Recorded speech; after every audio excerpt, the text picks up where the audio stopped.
Today, we're going to be having an in-depth review / discussion of the Tokyo Marui HK45. So the HK45 is no stranger to the airsoft world. It's a type of pistol that's been out for a very long time, all the way back when KSC was making them, and all the way up to the day when Umarex took over, for the licensing that is. And for the greater part, many people have been primarily buying up the Umarex, just because there tends to be a little bit more information about the Umarex compared to the Tokyo Marui. So hopefully this video can give you a couple of heads up and a couple of pointers on Tokyo Marui's take on the HK45. So starting with the Marui details, the Marui HK45 retails for about 1,000 Hong Kong dollars, give or take 100, with the US prices sitting roughly around 130 US dollars, depending on where you buy it, of course. And right off the box, what you get is the gun with one magazine that has a very nice looking base plate on it. It is rather large, but it has the markings on it. You'll see that later on in the video. You will also come with a instruction booklet, an extra backstrap. This is the small size one. I currently have the large size on. A box of BBs with magazine stoppers and an enjamming rod. But these are all sort of the minor stuff with the exception of the backstrap. So let's move on to the gun. As for the gun, I noticed that right out of the box is actually surprisingly well built, considering that the whole entire gun is made out of plastic with the appropriate Philly bits and internals made out of metal. So starting with the front of the gun, we have your standard 1930 Picatinny rail with 4 slots cut into it. And this allows you to mount your lights and accessories in any way you want. With the HK45 style of texturing on the grip, along with one small size interchangeable backstrap with the same texture as the grip.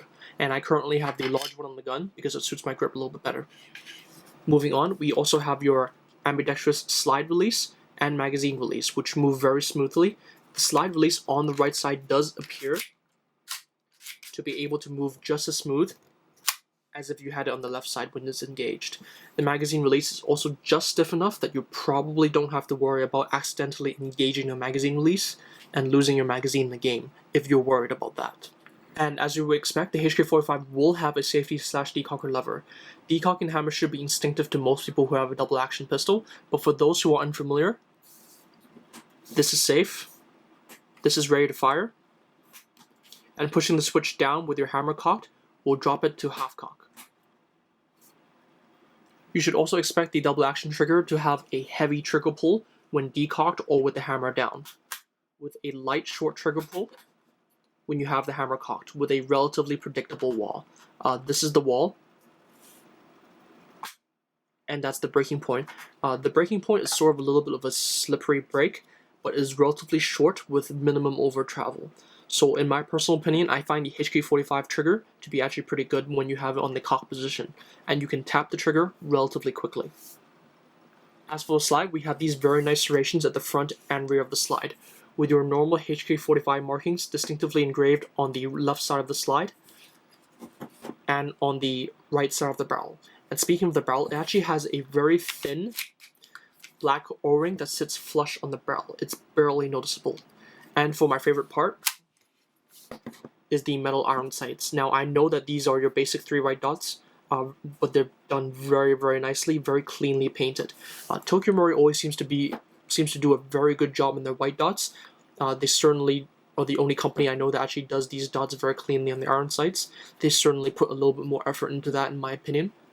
This, combined with the HK45 sight radius, makes the HK45 feel very good whenever you're looking down the sights, which is one of the reasons why I considered using the HK45 and replacing it and using it as my secondary, just because the sight radius on this thing is just absolutely phenomenal. Let's take a couple shots with the HK45 now, with a chrono test, accuracy test, and a magazine dump test. With this can of green gas / top gas, whatever you like to call it. You know, it's just the kind of gas I use all the time in Hong Kong. And it's the gas that we always have available in Hong Kong, so that's the reason why I use it. And I'll be using 0.2 grams with the BBs with the gun. But before we start, let's take a look, check out the magazine and the hop-up adjustment, just to clarify for those who are not familiar.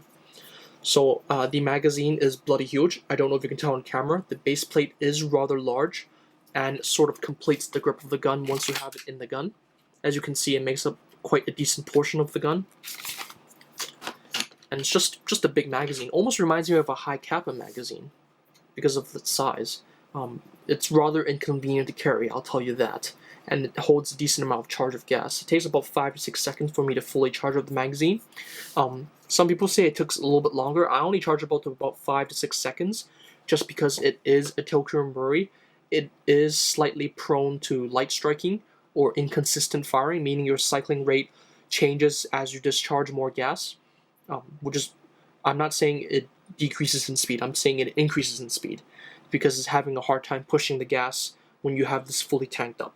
I'll explain that later on in the video. Now, to access the hop-up unit is actually quite simple, but it is sometimes difficult if you don't have nails.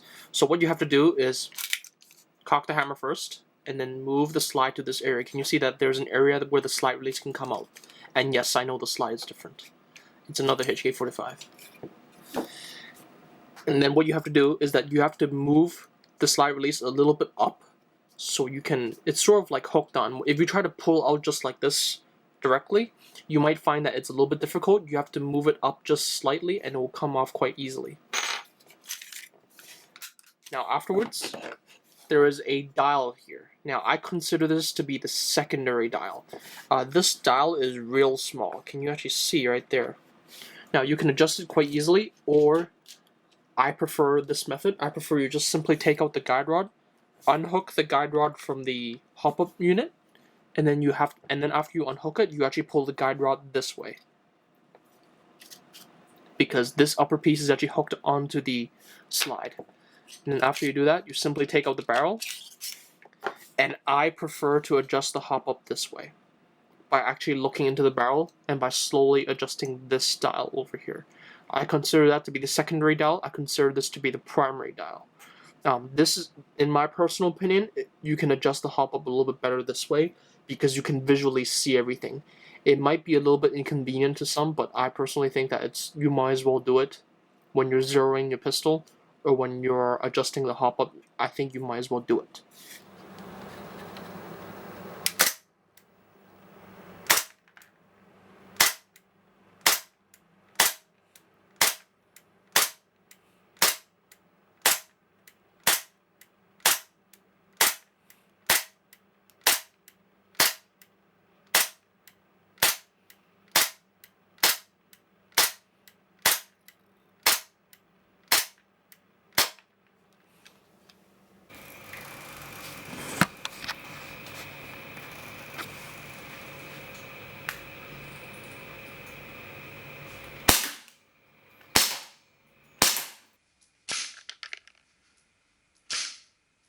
Sorry guys for shooting so slow, it's just that I couldn't exactly see where my BBs were landing, so it was very difficult for me to see exactly what I was shooting at. I thought I was hitting the plastic bag behind the target, because all I heard was the plastic bag moving. I was just shooting right through the box, so it was difficult for me to tell. Okay guys, so this will be the magazine dump test, fully loaded magazine. And this will be a special dump test. In this case, I want to showcase something that's quite interesting to you guys. I think you guys will be very interested, is that after I dump this one magazine, I will continue using that exact same magazine and just refill it with BBs. So let's see how many mags I can get with it. Let me just get my safety goggles. And I'm going to fire the magazine as fast as I can, and I won't let the magazine, even though the magazine is cold, I'm still going to load it with BBs, I'm still going to fire it anyways. So, let's start the test. See if the camera's in focus. Yes, it is.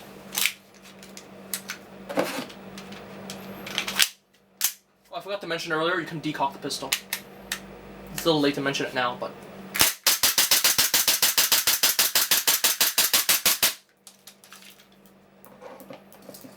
Okay, slide lock.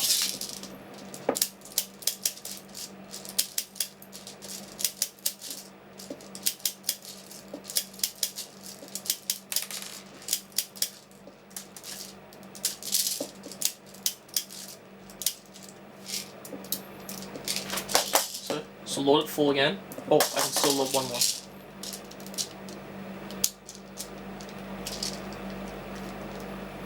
Oh, you know what? The last one is very, very tight.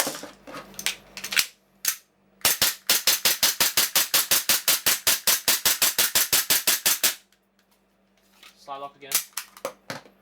Oh. Gonna need to drop the slide lock again anyway.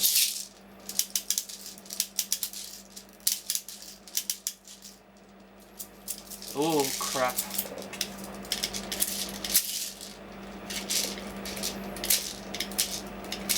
This is annoying when it happens.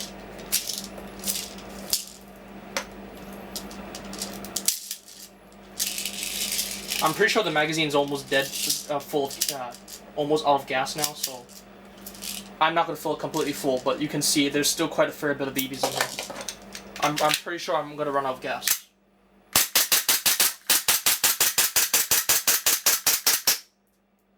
Okay, still slide locks. Okay, so 3 entire mags. Well, it was more like 2 mags and a half. Even though that wasn't technically a half, it's still, you know, the magazine's super cold, by the way. You cannot tell on camera, but it's really cold. But anyways, this is not to show off or anything. As you can see, the speed of my slide needs a little bit of work. Because it's not as fast as it could be. But basically, you get the idea that the gas efficiency, even on a metal slide, is acceptable. Like, it's not that bad. It's pretty good in my personal opinion. We just won't go on with the test because this video is long enough as it is. So let me just see. Oh, you know what? There was almost no gas left. Oh, so we were right on the verge of, so pretty much probably 3 mags worth. But basically the third time when we were shooting, the slide was obviously significantly slower. Like, even I could tell.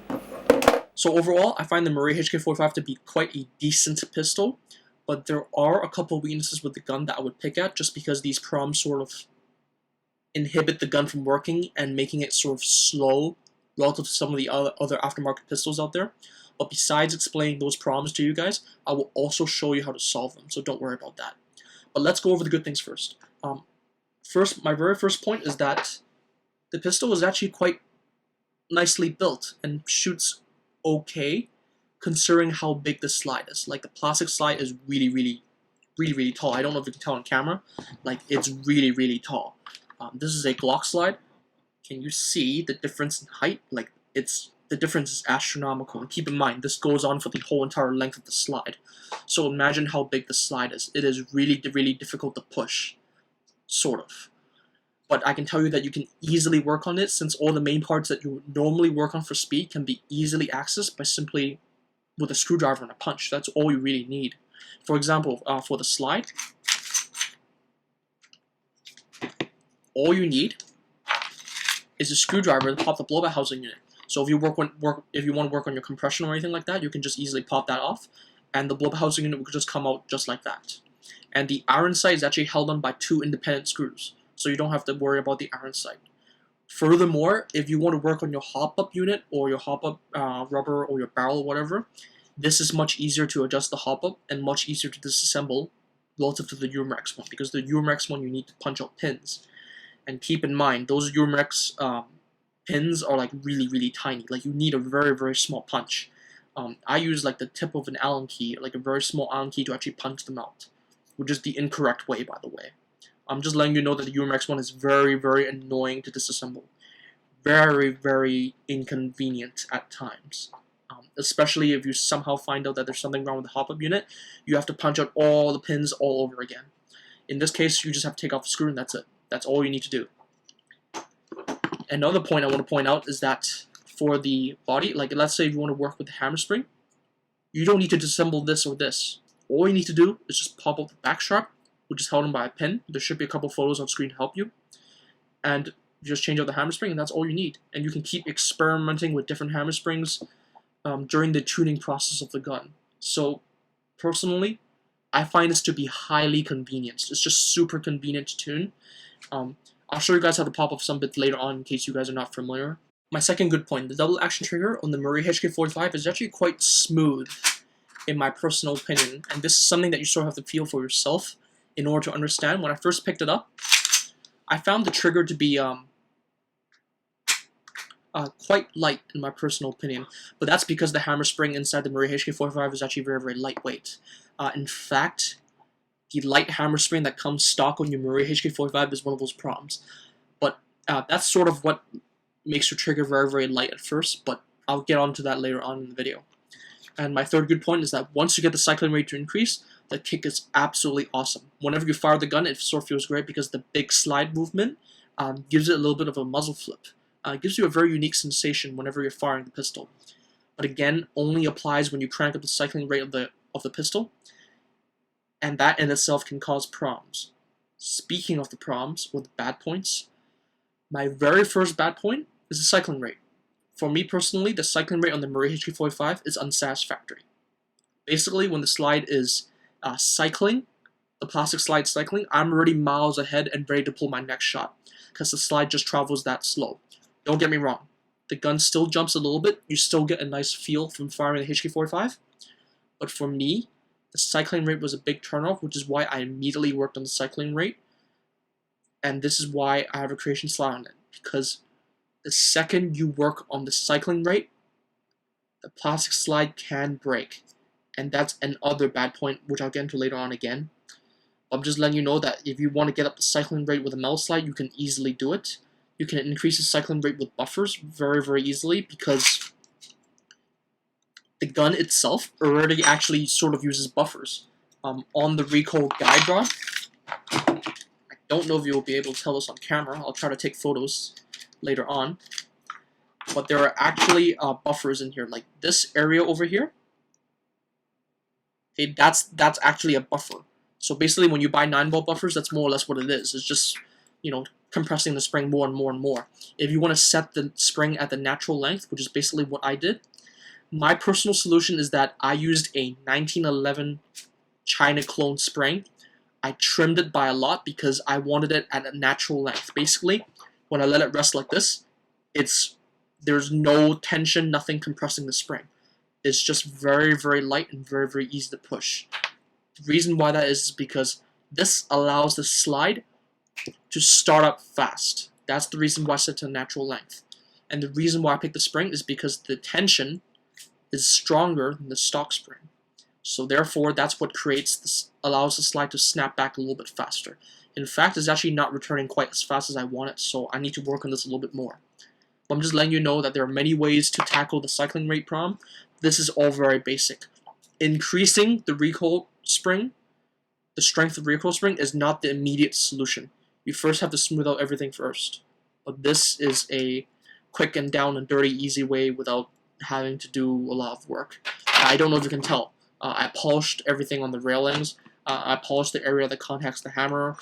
I increased the hammer spring by a little bit. And I'll explain all that later on in the video. Now, for my second bad point, this will be a major turnoff from the Marui HK45, is that the gun is capable of light strikes and inconsistent cycling rate. Now, what I mean by this is that the gas pressure is actually high enough that you can tank up your magazine full of gas. You may get light strikes sometimes, which is basically when your valve knocker strikes the flowing valve and all you hear is a poof. That's light strike. Be quite honest with you, it's quite a rare problem for me for the Marui HK45. I don't have too much experience behind this system, but so far light striking I consider it to be a rare problem because I just haven't come across it too much. But the inconsistent cycling rate, on the other hand, you will get this problem immediately the second you take the Marui HK45 out of the box. Now, what I mean is that the problem of inconsistent cycling rate is whenever you fully tank up the magazine and then start to fire your gun, you will notice that the cycling rate is sort of slow at first. Like, basically it starts off like really, really, really slow, and then as you fire more shots, the slide suddenly picks up in speed. The reason is quite obvious, is because there's simply too much pressure in the start, and then you discharge more gas, it becomes easier to push the valve knocker, the flowing valve, which is the reason why the gun picks up speed later on. This problem commonly plagues a Glock, XDM, or USP compact. These pistols tend to have this kind of problem. My solution for you is actually very, very simple. Buy a hammer spring from 9-ball. The reason why I picked 9-ball is because it's cheap. It's like 70 Hong Kong dollars, which is like 10 US dollars. And you can even fit a USP hammer spring in here, which is actually what I have in here. This immediately solves both of these problems in one go. The reason why that is because the 9-ball hammer spring is just slightly stronger than the Marui hammer spring. And it's just about enough that it gets rid of the first problem. It gets rid of the light striking, and it gets rid of the inconsistent cycling rate, and that's the reason why I use the 9-ball one. And just to quickly show you guys, in order to change the hammer spring, you have to punch out this pin. This pin holds the bat strap. I already punched out. It's just a pin that goes in there. Then all you have to do is take off the back strap. Okay, don't peel off immediately, just slowly wiggle it out. And can you see how that works? Focus. Come on, focus, focus, focus. Well, anyways, you should be able to see it. Basically, that's the hammer spring right there, and that's the hammer strut. And this plastic part over here is what keeps the hammer spring in. So all you have to do is push it up. So I may have to point the camera away. You know what? Sorry, I forgot my hammer was down. My hammer was cocked. My bad. I was disassembling the gun earlier. Notice how easy that was. Notice don't do what I'm about doing right now, but I'm just showing you guys that the hammer spring is very, very simple to take out. Much easier than I'm making it in the video. Everything screws up whenever you're on camera. Don't know why. It just does. And this is basically helps hold the hammer spring onto the hammer strut. The hammer spring itself doesn't directly hold the hammer strut. This does. And this and the hammer spring base is plastic. They seem to last. As far as I can tell, they don't seem to break. But nevertheless, I encourage you to be gentle with these parts anyways. To place it back, you have to put the hammer strut guide onto the actual hammer strut first.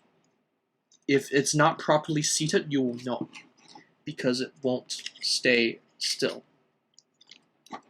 Which is actually the problem I'm having right now. Okay, so I just seated into the strut. That strut is the middle piece. Install your hammer spring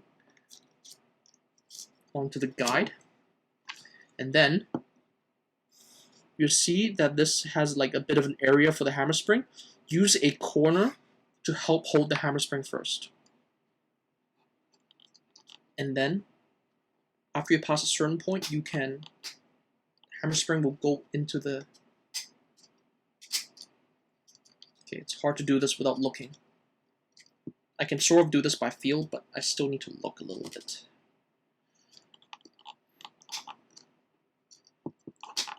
Okay, there we go. Okay, you know what? I'm just gonna turn this my ways because I can't see it.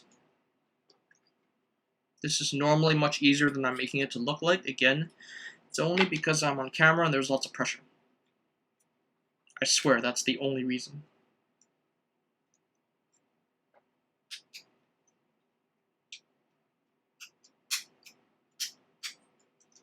Oh, see? There we go. You just have to make sure and test if it works.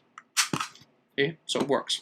Notice that the hammer didn't actually fall that quickly. It's just a little bit stronger, and that's all you need. That's all you need.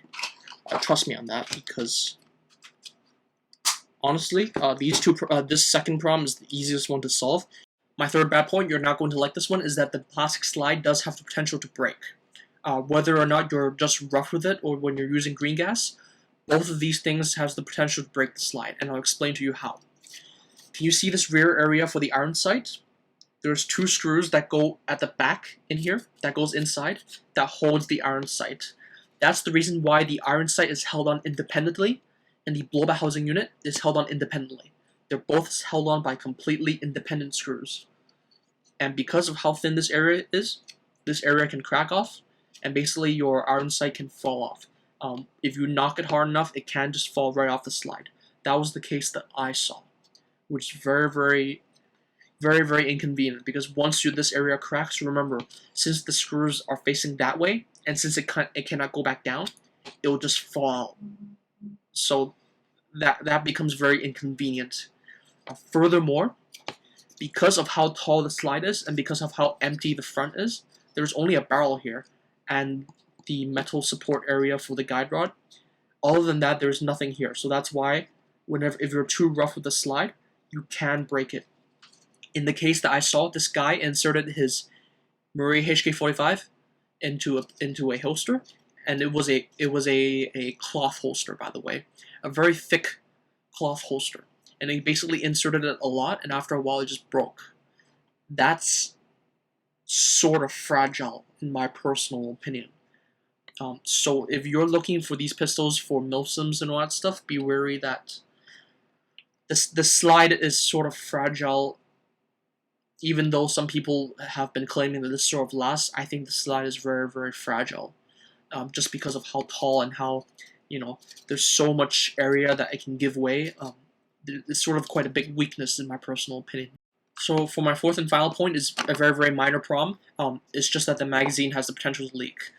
This is common across, besides this, it's common across all gas magazines. It uses the Marui fill valves, which is very, very thin. It has a very, very thin O-ring. I'm going to tell you right now that these Marui magazines, all Marui magazines, are somewhat prone to leaks if you don't take care of them. I take very good care of my mags, so my mags almost never leak. But nevertheless, I am prepared, which is why I always have O-rings replacements for mine. I'm just letting you know that Maruzen, Tokyo Marui, Tanyo Koba, all these Japanese companies, they like to use very tiny fill valves. Even the new Tokyo Marui M4 MWS, the one with the Z system, it also uses these tiny ass fill valves with a very, very small O-ring. I don't know why. It's just super, super inconvenient to replace that O-ring sometimes. I'm used to maintaining mine, which is why I'm just going to ignore that problem. But you have to remember, if you are not the type who can do your own maintenance, this may be annoying for you. So this is just the last part of the video now. You don't really have to watch it. This is just me talking. But overall, I'm going to tell you right now that I do like the feel of the HK45. In your hands, it is a very nice gun to point and shoot at targets. It doesn't suit me in only one aspect, which is the reloading, because the magazine release is actually quite far away from my thumb. So in terms of speed reloading, this doesn't do it for me, which is the reason why I don't use a HK45 as often as I do with other pistols, like an M&P.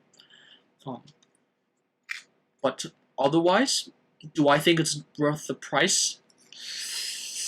Honestly, not really. The only reason why I say it's not really is because let's say you paid for the gun and bought your parts to tune the gun, and a metal slide for durability reasons. The slide is like 1,000 Hong Kong dollars, which is like 130 US dollars, which is essentially an other HK45. It's more expensive than the gun itself. And then afterwards, you get the tune-ups for the gun, which is, you can get it to run quite decently, and I'll show you all the customizations I did in just a second, but it won't be quite as fast as some other pistols. That's just my personal opinion. But if you are a big fan of the HK45, I can tell you right now, you can tune these to run faster. You can tune them to the point where it's reliable. It's quite easy to do, in my personal opinion. But it won't run faster than a fully tuned Glock, a 1911, or a high cap. It's just not that kind of pistol. And it's sort of an unfair comparison because this slide is so big. And I'm just going to quickly answer this question right now because I know people are going to ask, how would I compare this to the KSC one? Now, I don't own a KSC one, but I know the KSC one inside and out because it's been around for a very, very long time. And my occupation sort of means that I have more exposure to the KSC one, just because of what I do. But be quite honest with you, for now, I would pick the KSC, to be honest. Because after you solve some of the basic problems like the cycling rate, the slide lock reliability, the gas spewing out of the KSC one, sometimes a weak driving force behind the valve knocker, because you have to remember, the Umarex HK pistols, they all use that thing where the hammer literally strikes a very, very thin valve knocker into the flowing valve. That's the KSC Umarex KWA system. It's not that it's bad. You can get a KSC to run better, in my personal opinion, just because there's a lot of knowledge out there on how to tune these things nowadays. So, in my personal opinion, I think a KSC is worth the price over the Marui, just because you can do a little bit more with a KSC, even though there are not too many parts for it. In reality, in my personal opinion, though, I also don't really like the KSC that much, just as an airsoft company, or KWA, or whatever you like to call it, just because a lot of their internal stuff is proprietary. And I think that's a main concern for most people. Like, almost nothing can be replaced except for their own KSC original parts, which will eventually break again. By the way, the Marui HK45 doesn't have that much aftermarket support either. So I guess in a way you can sort of say that they are on even grounds, because both have their goods and bads. But the Marui one is definitely easier to disassemble. I can guarantee you this is much easier to disassemble. If you live somewhere where you can get KSC parts easily, then get the KSC one because it's easily fixable. There's lots of tutorials. You can get the parts easy, then you pick the KSC one. For the Marui one, I would go Marui only if you have the cash to spend. It is an expensive pistol. The upgrades are also expensive. The slides are bloody expensive. And after you fix it up, it works pretty well because it's a simple gun. To be quite honest with you, it's a very, very simple gun. It's hard for me to say that I prefer Marui even though I live in Hong Kong, because I have access to almost all the aftermarket stuff, and I can't exactly say that I prefer the Marui even though I have access to all the aftermarket stuff. I just don't feel secure enough to use the HK45 in the long term, to be quite honest with you. With a metal slide, yes, but in the stock form, no. I would at least prefer an aftermarket nozzle. That would actually make me feel much better. Something that can take a beating, because the nozzle right now cannot be replaced. Maybe a lighter blowback housing unit, that would be great, because the blowback housing unit in this is absolutely huge. But too bad these things don't exist. Or at least not yet. It's November 2015 and still nothing, right? So I highly doubt anything will come. Alright guys, so this is pretty much the end of the video. I'm just going to quickly talk about the HK45 that you see here, in case you guys missed out on a couple of details. But basically, you already know how it performs, you already know how it shoots, you already know how it slide locks, how many mags it can take. That was pretty much the dump test, shooting test. Everything was done with this. And the reason why that is because more or less, this is pretty much the stock performance with some very, very minor tuning. So, let me first clarify, this is a creation slide. I believe this is called the Special Forces kind. Not exactly sure what that emblem means. I'm not exactly sure if Special Forces even uses these. But, I think that's what's called. And these iron sights are from the stock Tokyo Marui one. You can tell that there's a big difference in the color tone. The slide has more of a gray finish. It's very hard for you to tell on camera, but relative to the frame, it has a very grayish finish. And then inside, all I did was polish. I didn't even take apart anything in here, with the exception of the hammer spring, which you guys saw earlier. It was a silver color hammer spring. That is a 9-ball USP compact hammer spring. And the reason why I use that is because it is a variable output spring, and it's very, very light and not particularly heavy. So that's the reason why I use it. I highly suggest that if you live in the US or use very high pressure green gas, I suggest that you modify it to become a little bit stiffer or use a harder hammer spring than this 9-ball one that I'm using. The reason why I say that is because certain types of gases in Hong Kong, like the Airsoft Surgeon green gas, okay, does make this light strike a lot. There, you have a potential to light strike, and the inconsistent firing problem. So I'm going to tell you right now, high pressure gas, you're going to need a harder hammer spring than the one you see here.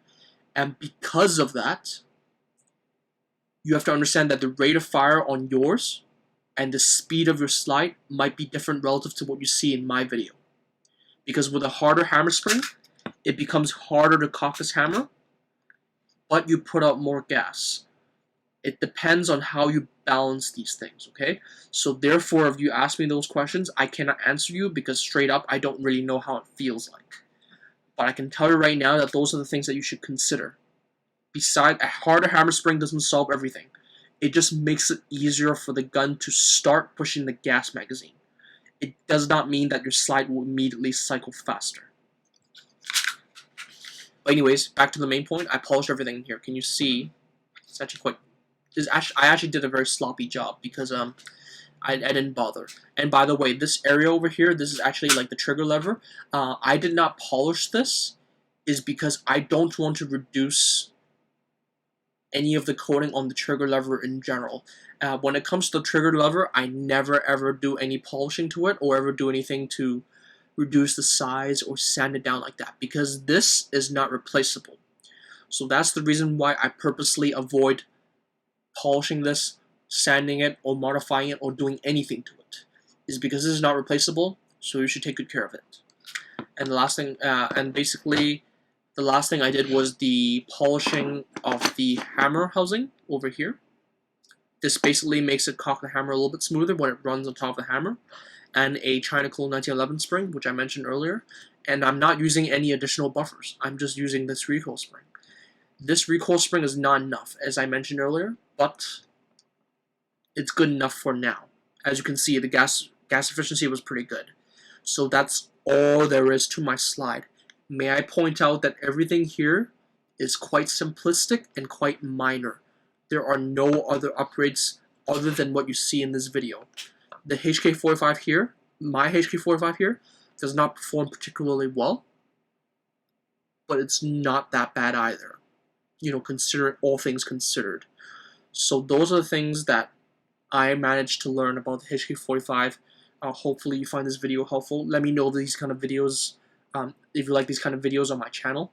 I do try to make some in-depth reviews sometimes, but it sometimes takes quite a long time for me because of my schedule and work. So, anyways guys, thank you guys for watching. Please feel free to comment, like, and subscribe, or ask me any questions. I also have a Facebook page that you can follow me on, where I tend to do more updates on airsoft stuff. And the next review coming up is the Tokyo Marui M4 MWS gas blowback. See you guys next time, and happy shooting.